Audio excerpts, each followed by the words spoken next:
오늘은 다니엘서 7장의 말씀을 가지고 행복한 순례자라는 제목으로 함께 말씀을 나누기 원합니다. 선교지마다 조금씩 차이가 있긴 하지만 대부분의 선교지의 환경과 상황은 그렇게 좋지 않습니다. 그래서 단기 선교를 간다는 것은, 왜냐하면 좋지 않은 상황에 들어가는 것이니까 쉬운 일은 아니죠. 물론 이번에 저희가 다녀온 치앙마이 단기 선교 때는 머물렀던 숙소나 음식은 비교적 그렇게 나쁘지 않았습니다. 하지만 그곳의 날씨는 쉽지 않았는데요. 습기가 그리고 온도가 매우 높았습니다. 그리고 무엇보다도 너무 긴 여정이었고요. 물론 2주였지만 일정이 너무 많아서 몸이 피곤한 그런 단기 선교의 시간이기도 했습니다. 그럼에도 단기 선교 여행 가운데 기쁨이 있고 감사가 있었던 것은 음식이 좋고 그곳의 환경이나 몸이 편해서가 아니라 그 선교 여행을 하려고 하는 목적이 있기 때문이죠. 부족하지만 선교사님을 격려하고 축복하며 방문하는 그 선교지를 좀 더 알아가고 우리가 가지고 한 부족한 사랑이지만 사랑과 기도를 나누며 하나님이 그 선교지 가운데 어떻게 일하셨는지를 알고자 하는 그런 단기 선교의 목적이 있기 때문에 조금은 불편하지만 행복한 선교 여행이고 기쁨의 선교 순례라고 그렇게 말할 수 있을 것입니다. 산티아고 순례길을 많이 아시는데요. 작년 2024년에 산티아고 순례길을 방문했던 사람이 한 해만 50만 명이라고 합니다. 이 갈수록 숫자가 더 늘어납니다. 한국 사람들도 참 많이 방문하는 산티아고 순례길이죠. 물론 이들 중에는 순례 자체보다 어떤 관광 목적으로 오는 사람들도 있겠지만 그곳의 숙소도 사실 너무 불편하거든요. 그리고 긴 일정, 짧게는 일주일에서 길게는 한 달 이상으로 걸어가기 때문에 다리가 붓고 물집이 생기고 벌레가 물리기도 한다고 하죠. 또 먹을 것도 사실 좋지 않습니다. 하지만 마지막 그 산티아고에 있는 성당을 향하는 그 순례의 목적이 있기 때문에 또한 순례를 통해서 인생에 대해서 묵상하고 이제 길을 걸어가면서 신앙에 다시 한번 묵상하고 회복하려는 그러한 소망이 있기 때문에 불편하지만 기쁨의 순례가 되고 행복한 그런 순례자가 되는 것이죠. 그리고 그렇게 평생을 순례길을 걸어갔지만 행복한 순례자로서 살았던 것이 오늘 본문과 다니엘서 전체 속에 나오는 이 순례자 다니엘의 모습이라고 생각합니다. 다니엘서는 특이하게도 6장까지는 역사적인 순서로 진행되어 있습니다. 하지만 저희가 살피는 오늘부터는 역사적인 시간의 순서로 되어 있는 것이 아니라 다시 과거로 돌아갑니다. 다시 과거로 들어가서 그 과거의 어떤 시점에서 보았던 다니엘의 어떤 환상이라든지 다니엘의 기도의 내용을 중심으로 다니엘서는 7장부터가 기록되어 있습니다. 오늘 7장은 시간적으로만 본다면 여러분 기억하십니까? 얼마 전에 메네메네 대교 루바르신 사건이 있었던 지난 5장의 벨사살 왕 때가 오늘 이 7장의 다니엘이 환상을 본 시간이었습니다. 기억하시겠지만 벨사살 왕은 바벨론 왕의 마지막 왕으로서 바벨론에 그때 바벨론이란 나라가 망하게 되지요. 그러므로 오늘 이 7장의 시간은요.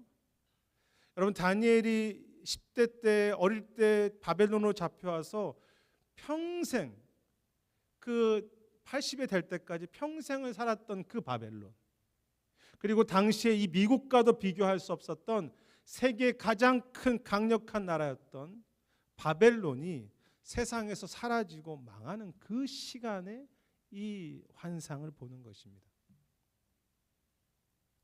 그때 이제 다니엘이 꿈에서 환상을 봤다고 오늘 말씀 이야기하지 않습니까? 근데 2가지 환상을 보는데요. 첫 번째 환상은 4가지 짐승이 나오는 그런 내용이었습니다. 이제 설명에 의하면 사자 같은 모양, 곰 같은 모양, 표범 같은 모양. 넷째 짐승은 동물의 모양을 표현하지 않고 무섭고 놀라운 그런 짐승이라고만 했습니다. 그리고 그 짐승에는 10개의 뿔이 있었죠.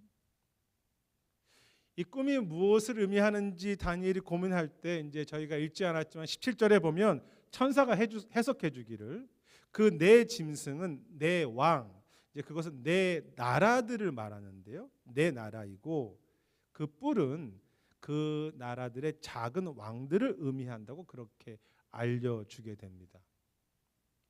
그래서 이제 이 다니엘서 7장에 대한 많은 전통적인 해석은 이 네 짐승을 당시에 강력했던 네 개의 나라로 해석합니다. 첫 번째 나라는 바벨론으로, 두 번째 곰은 메데파사로, 세 번째 표범은 이제 다니엘서 저희가 다음 주에 조금 구분을 다르겠지만 그리스로 해석하기도 하고요.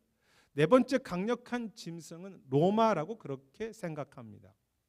다음 주 이제 설교에서 8장에서 이 비슷한 내용을 좀 더 설명할 것입니다.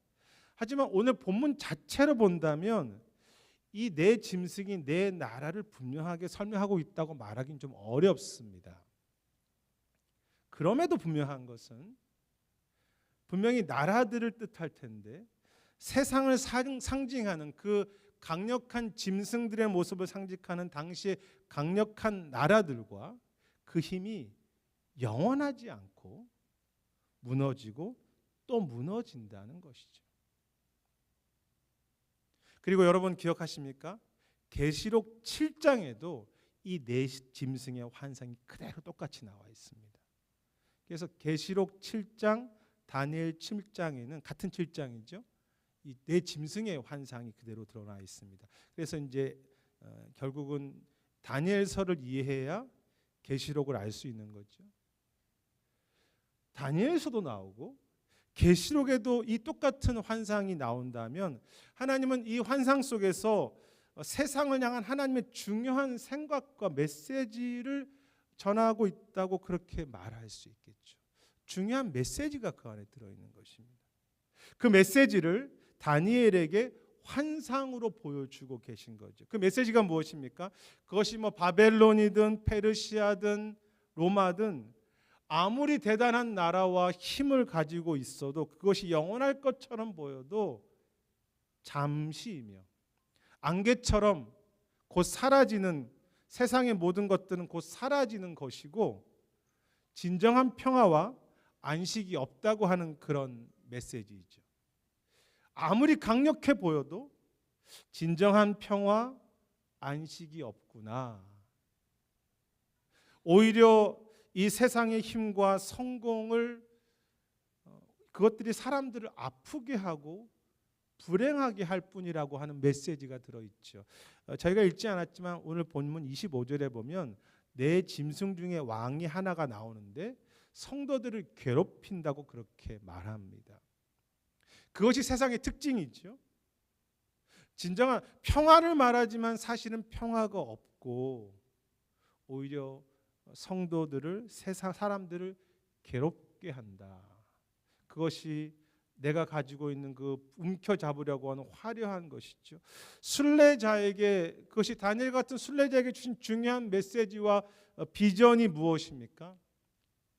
이 땅의 영광과 성취는 잠시 있다가 사라지는 진정한 행복이 아니며 오히려 그것을 붙잡으려고 할 때 비참해지고 아프다는 것이죠. 그것이 첫 번째 환상이 주는 메시지입니다. 사실 이 메시지, 이 진리를 삶 속에서 누구보다 직접 경험했던 것이 다니엘이었습니다. 평생을 순례자로 살아가는데요. 아시겠지만 다니엘은 비록 이방인이었지만 바벨론이라고 하는 세계 강력한 그 나라에서 최고의 자리에 올랐고 그 나라가 망한 후 메데파사, 페르시아가 세워질 때도 세 사람의 총리 안에 들어가는 왕 바로 아래에 세워지는 높은 지위와 영광을 누렸습니다. 뭐 지금 우리가 이 땅에서 뭐 미국에서 어떤 영광을 이야기하지만 그것과 비교할 수 없는 영광을 누렸던 것이 다니엘이었습니다. 그러나 그는 그 나라들과 왕들을 보면서 얼마나 그것이 헛되게 사라지는지 계속 보았습니다. 여러분, 느부갓네살 왕이 그렇게 강력한 그런 바벨론의 왕이었지만 하루아침에 짐승처럼 되는 것을 다니엘은 옆에서 지켜보았고, 메네메네 데게루바르신 그 벨사살의 그 마지막 바벨론의 그 허무함을 그는 직접 보았죠. 그 화려함이 겉으로 대단해 보이지만 사실 그 속에 진정한 행복이 없고 오히려 탐욕과 교만과 아픔이라는 것을 다니엘은 실제로 경험했습니다. 우리가 경험하는 것처럼. 그래서 대단해 보이는 것처럼 막 우리가 쫓아가고 하지만 사실은 거기에는 아무것도 없다. 비어 있다. 사라진다는 것이 이 첫 번째 비전의 메시지죠. 어거스틴이라고 하는 사람이 있습니다. 아우구스티누스라고도 말하는데요. 유명한 분인데 사실 오래된 분입니다. AD 한 350년에 태어나셔서 살았던 목회자이자 신학자였죠. 그가 살았던 시대는 다니엘과 비슷한 시대를 살았습니다. 이 어거스틴은 당시에 가장 크고 화려했던 로마 제국, 구체적으로 말하면 이 서로마 제국이 있고 동로마 제국이 있지 않습니까? 서로마 제국이 이 어거스틴이 살던 때 망하게 되는데요. 뭐 야만족, 뭐 지금은 뭐 독일 그쪽의 뭐 민족이라고 하지만 야만족들이 와서 완전히 망하게 되는 그 시기를 살았던 것이 어거스틴입니다. 그래서 많은 사람들이 당황하고 또 질문했습니다. 왜 이렇게 대단한 로마가 망하게 됩니까? 여러분, 더구나 313년에 로마는 기독교 국가가 됩니다. 그래서 모든 로마 지역에 교회들이 세워지기 시작해요. 그런데 교회가 세워지고 한 100년 있다가 로마가 망한 것입니다. 그래서 왜 망하는가? 교회를 그렇게 많이 세웠는데 왜 로마가 망했는가? 이런 질문 가운데 어거스틴이 쓴 책이 하나님의 도성, 뭐 한문으로는 신국론 혹은 신의 도성인데 영어로는 City of God이죠. 원래 라틴어로 쓰여진 책입니다. 데 시비타테 데이라고 한 너무 중요하고 너무 유명한 책을 이때 쓰게 됩니다. 뭐 총 24권으로 되어 있고요. 저희 집에 이제 그것에 대한 번역본이 뭐 1000페이지 넘게 되는 책이 저희 집에 있지만 너무 분량이 많아서 다 읽기 힘든 책이고요. 제가 이 책을 다 이해하고 있다고 생각하지 않습니다. 단지 이제 신학교 때부터 계속해서 이 책을 부분적으로 공부하고 배우고 또 많은 교수님들이나 이 책에 대해서 연구한 학자들의 의견을 제가 참조할 뿐인데요. 이 책에서 어거스틴은 여러 가지 주제를 이야기합니다. 왜냐하면 지금 로마가 망하는 그 상황에서 사람들이 흔들릴 때 여러 가지 주제를 신학적으로 이야기하지만 행복과 기쁨에 대한 이야기를 적지 않게 합니다. 555번 이상 행복이라는 단어가 이 책에 기록되어 있습니다. 특이하죠. 그런데 어거스틴은 그 당시 이 로마적인 기쁨을 어느 정도 인정하긴 하지만 로마나 세상에서 말하는 기쁨은 결국 성공이고 이 감각적인 쾌락이고 더 가지는 것을 행복이라고 생각한다는 것이죠. 특히 그 책에서는 제목처럼 하나님의 도성 시티 오브 갓과 시티 오브 롬, 로마를 비교합니다. 하나님의 도시와 로마를 비교하면서 로마의 평화와 기쁨은 나를 진정으로 행복하게 할 수 없다라고 그렇게 이야기하면서 결국은 지금 로마가 사라지는 것처럼 그 모든 성취는 결국 사라진다고 말합니다. 대단해 보이는 로마지만 아무것도 없다. 특히 그는 우리 모두가 뭐 멋진 삶, 많은 것을 가진다고 하지만 다 병들고 죽음 앞에 이르잖아요. 100년을 살지 못하는 그런 삶이라고 이야기하면서 우리가 붙잡는 그 모든 것이 얼마나 헛된지에 대해서 계속해서 강조합니다. 진짜 행복은 이 땅에 없다. 계속 그 이야기하죠. 근데 아픈 것은요. 당시 교회와 성도들과 목회자들도 로마가 국교가 되면서 로마를 하나님의 나라처럼 만드는 것이 아니라 교회가 로마처럼 바뀐 것입니다. 그래서 이 중세 때부터 교회가 어두워지기 시작한 거죠. 교회는 많이 세워지고 교회가 힘을 갖는데 교회와 성도들마저도 높아지고 성취하고 더 많이 갖는 것을 로마의 행복을 그대로 가져와서 이게 행복이구나라고 그렇게 교회에서 가르치고 그렇게 기도하고 믿었다는 것이죠. 얼마나 교회가 화려해집니까? 큰 건물을 자랑하죠. 순례자가 품어야 할 오늘의 다니엘의 메시지를 잃어버린 순례자죠. 그런데 혹시 그것이 오늘 우리 교회의 모습이나 우리 교회 포함해서 혹시 우리들의 모습은 아닙니까? 하나님의 이름으로 더 가지고 더 성취하고 하나님의 이름으로 더 높아지는 것을 행복이라고 생각하는 것. 순례자로 살아가지도 않지만 지금 순례자로 살아가는 성도들이 적어지지만 이 땅의 행복만을 구하면서 세상과 똑같이 별로 다를 것 없이 하나님의 도성으로 사는 것이 아니라 시티로 사는 것이 아니라 세상의 시티로 살아가는 그런 순례자들. 이 산티아고 순례길에 오는 사람들이 많아지다 보니까 관광으로 오는 사람들도 많다고 합니다. 앞에 조금 설명드렸듯이. 근데 그 중에서는요. 원래는 적어도 6시간에서 8시간을 걸어야 하는데 하루에 1시간, 2시간만 걷고 나머지 시간 뭐 하겠습니까? 에너지가 남아서 숙소 근처에서 좋은 음식 먹고 또 술 마시고 그런 관광하는 즐거움을 원하는 이들이 많아서 실제로 좀 그 지역에 문제가 되기도 한다고 해요. 왜냐하면 순례가 목적이 아니라 물론 그런 즐거움과 행복도 뭐 나쁘지는 않겠죠. 관광지가 될 수 있어요. 그렇지만 그것이 순례자의 행복은 아니겠죠. 죄송한데 어떤 분들은 밥솥까지 들고 오셔서 여행을 한다고 합니다. 제가 한국 사람이라고 말하지는 않겠습니다. 참 대단한 밥솥까지 들고 그 순례길을 가서 그냥 이제 먹는 게 좋지 않으니까 중간중간에 숙소에서 밥을 먹으려고 해 먹으면서 뭐 숟가락 빌려달라 뭐 이렇게 하면서 시끄럽게 한다고 해요. 목적을 잃어버린 순례지요. 반면 많은 성실한 순례자들은 처음에는 막 짐을 이렇게 저렇게 싸고 왔는데 순례하다 보니까 다 필요 없다는 거예요. 그래서 너무 많다는 것을 깨닫고 순례가 하루 진행될수록 이거 버리고 저거 버리는 내가 너무 많은 짐을 움켜쥐고 살아가는구나를 깨닫는 순례라고 합니다. 내가 너무 많은 것을 욕심을 부리며 살아가는 우리 인생이 아닙니다.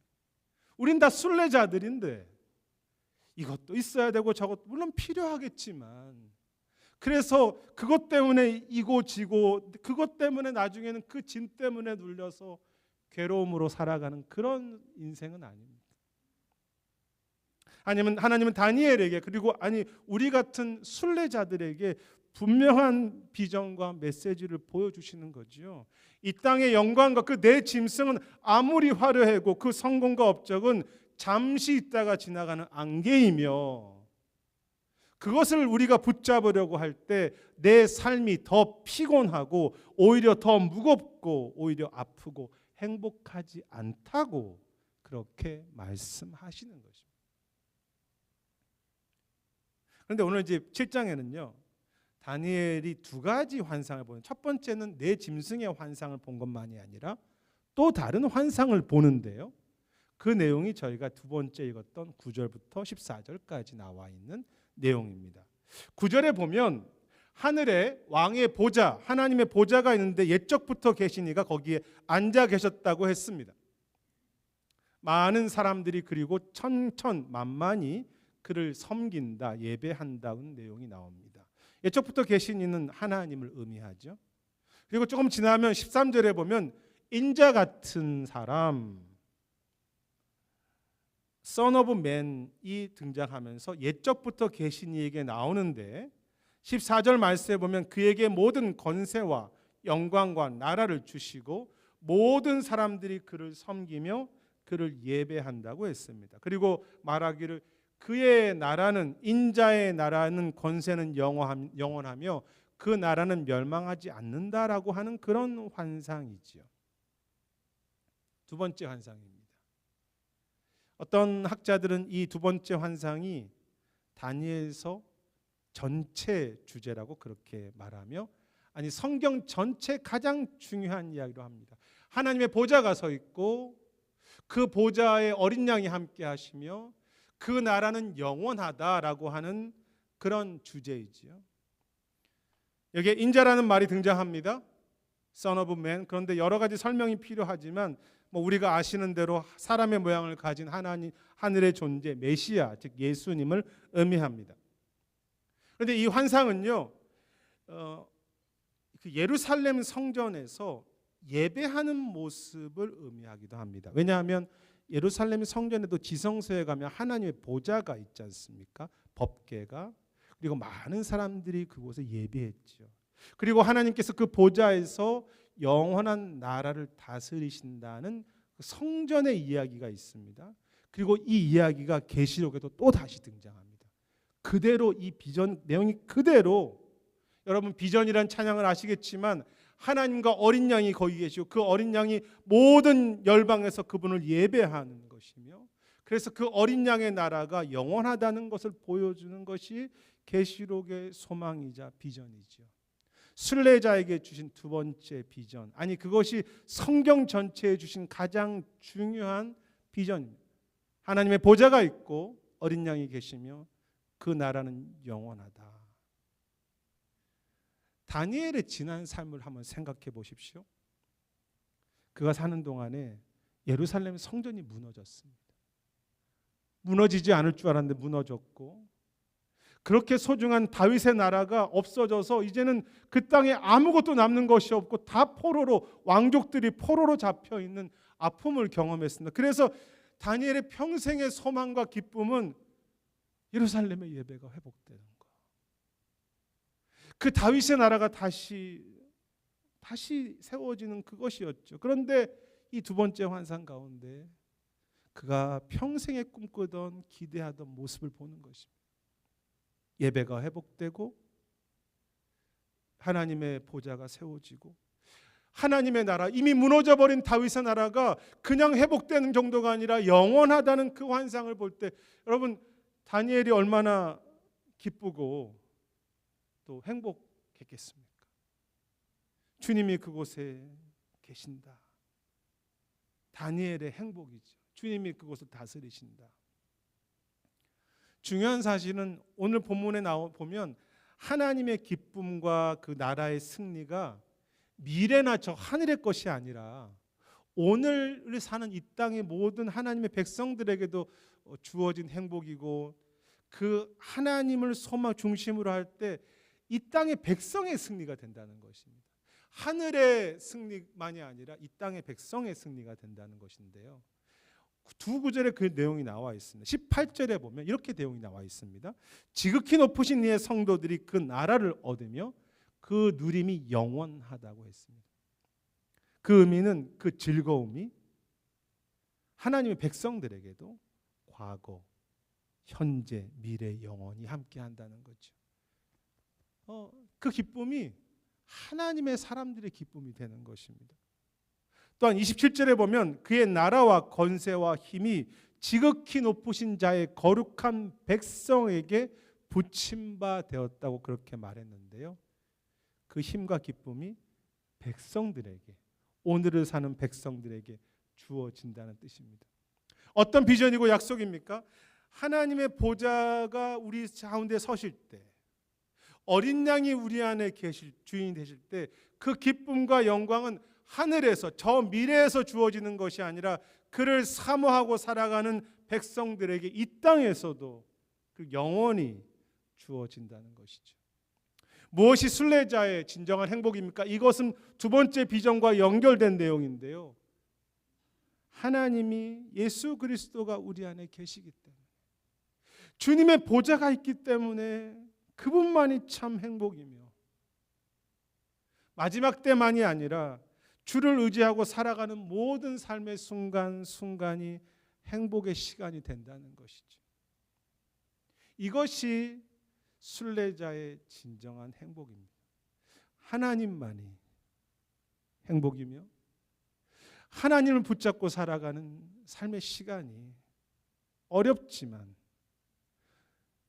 다리에 벌레가 물리고 먹을 것이 잘 없는 그런 인생이지만 그곳에 행복이 있다. 그것이 진짜 행복이다라고 말하는 거.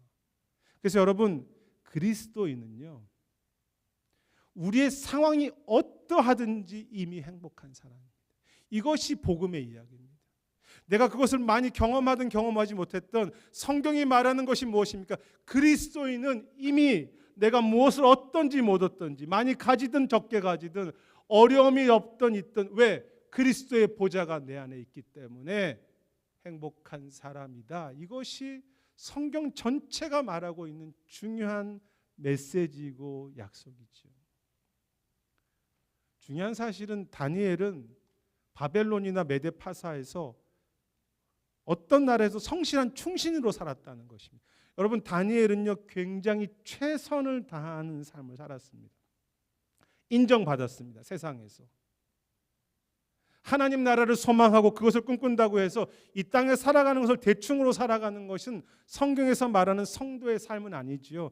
이 땅에서 최선을 다해서 충성하며 살아야 합니다. 하지만 다니엘의 목적과 행복은 최선을 다해서 더 이루는 것이 아니었습니다. 최선을 다해서 살지만 더 높아지고 더 많이 가지는 것이 아니라 하나님을 사랑하며 그 보좌 앞에 있는 예배에 들어가며 그분을 기뻐하는 것이 그가 열심히 살아가는 목적이었죠. 그것이 다른 것입니다. 그 비전을 향해서 순례자로 살아가는 것이 그에게 행복이었습니다. 진짜 행복을 놓치지 않은 것이죠. 그러다 보니 다니엘의 삶에 어려움이 많거든요.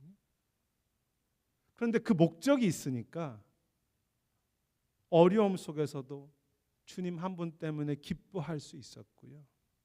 주님이 내 안에 계시기 때문에 그가 평생 외롭게 살고 순례자로 살았지만 물론 감정적으로 쉽지 않겠죠. 왜? 어려움이 오는데 우리가 쉽겠어요. 그렇지만 그 어려움 속에서 다시 주님으로 인해서 일어서는 그런 순례자가 되는 것이죠. 목적이 분명하기 때문에. 누가 정말 행복할까요?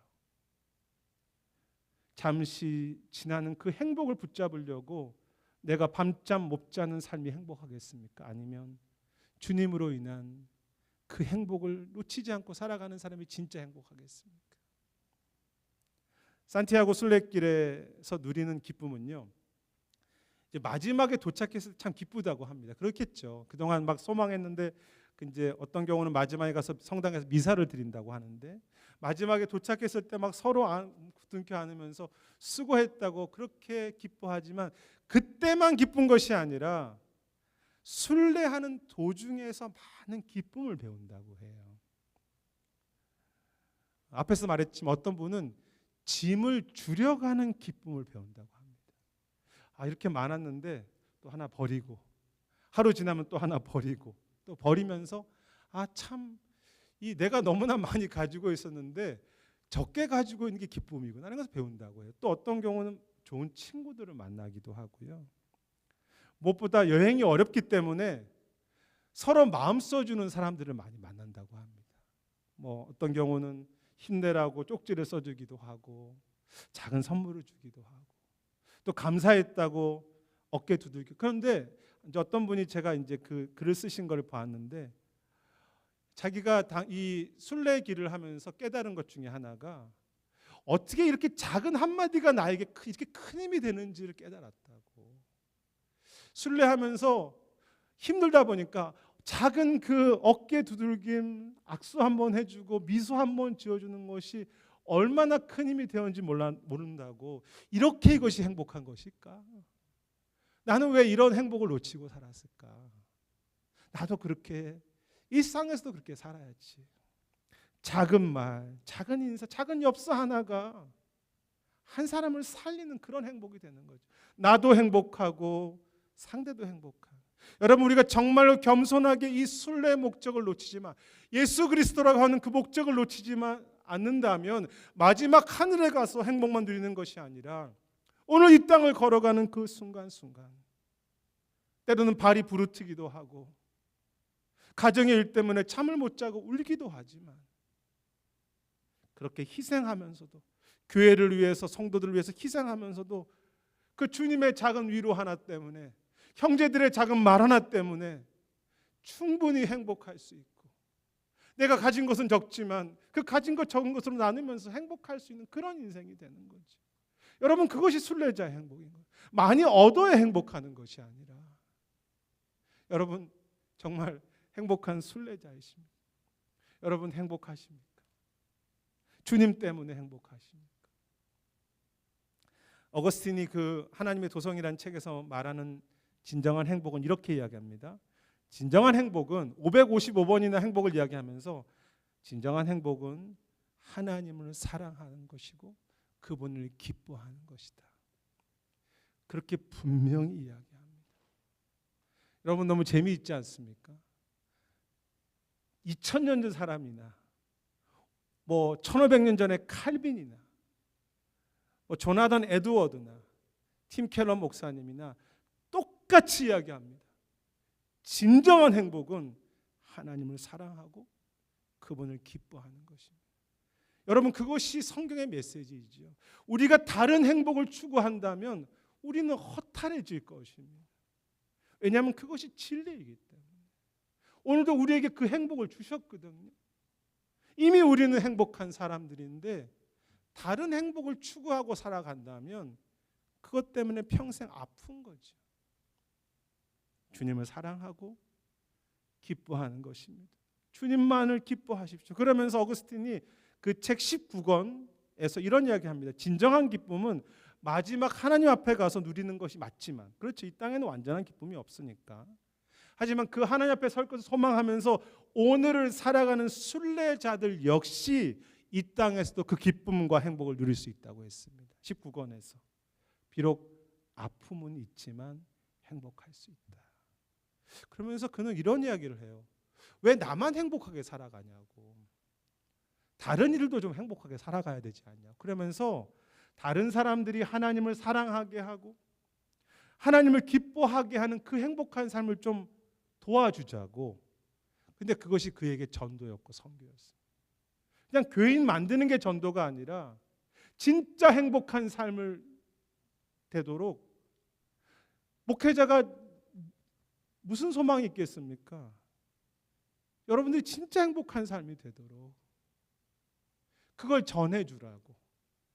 하나님 기뻐하고 하나님을 사랑하는 삶을 자녀들과 예수님 믿지 않은 사람들이 발견해서 진짜 행복하게 살게 해주라고.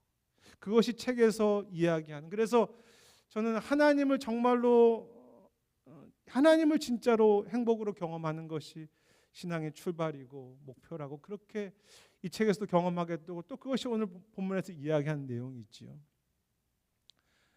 제가 예전에 단기 선교를 많이 갔는데요.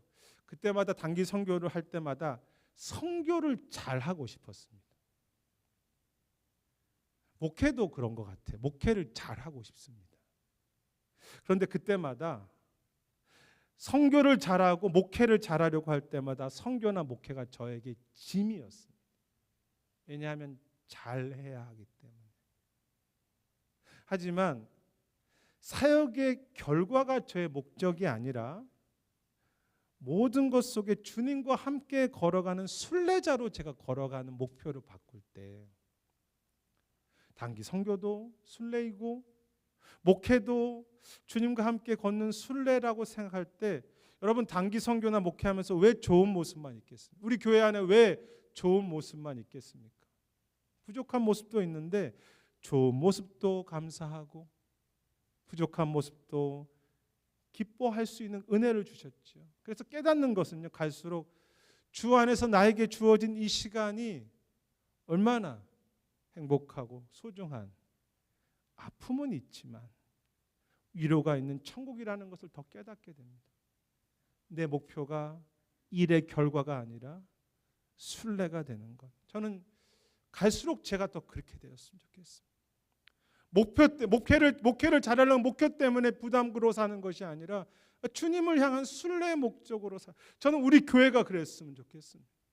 순례자들이 되는 거예요. 우리 가정들이 그렇게 됐어요. 그래서 그 순례자만이 누릴 수 있는 진정한 행복과 천국을 좋을 때만이 아니라 어려울 때에도, 교회 안에 어려움과 갈등이 있을 때에도 그 순례자에게 주신 그 진정한 행복을 누리고 또 나눌 수 있게 되기를 소망하고 또 그렇게 기도하죠. 그것이 여러분들의 기도의 제목이라고 생각합니다.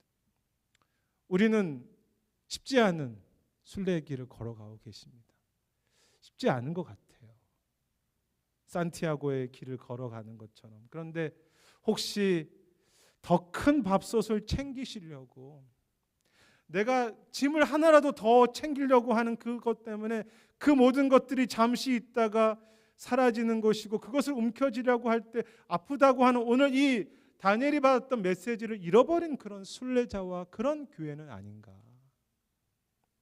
행복한 순례자들, 이미 행복한 사람들입니다. 그리스도 안에서. 오늘 이 순례자에게 주신 두 가지 비전, 짐승의 비전, 하나님의 보좌의 비전을 늘 품고 순례자로 걸어갈 때 주님께서 우리 모든 순례길의 주인이 되어 주시고요. 주님의 기쁨이 근원이시기 때문에 우리의 삶 속에 진정한 행복이 더 그 행복이 새롭게 되도록 인도하시겠죠. 때로는 희생이고 눈물과 쉽지 않은 그런 순례길이지만 영원한 왕인 그리스도께서 우리 안에 보좌로 계시는 그 비전을 붙잡고, 여러분 그것이 얼마나 소중한지 붙잡고 좋은 친구도 많이 만드시고요. 또 짐을 좀 줄여가는 행복도 좀 누리시고 말 한마디, 작은 사랑, 작은 기도를 주님의 은혜 안에서 서로 나누면서, 그래서 그 속에서 그 작은 것 때문에 서로 기뻐하고 감사하고, 아, 그 교회는 그 기쁨이 있구나, 그래서 우리가 작은 사랑을 나누구나라는 것을 좀 더 경험하고 나눌 수 있는 그런 행복한 교회, 행복한 가정, 행복한 십자가를 지고 가는 그런 순례자들로 걸어가시는 그런 우리 모두가 되시기를 주님의 이름으로 축원하겠습니다.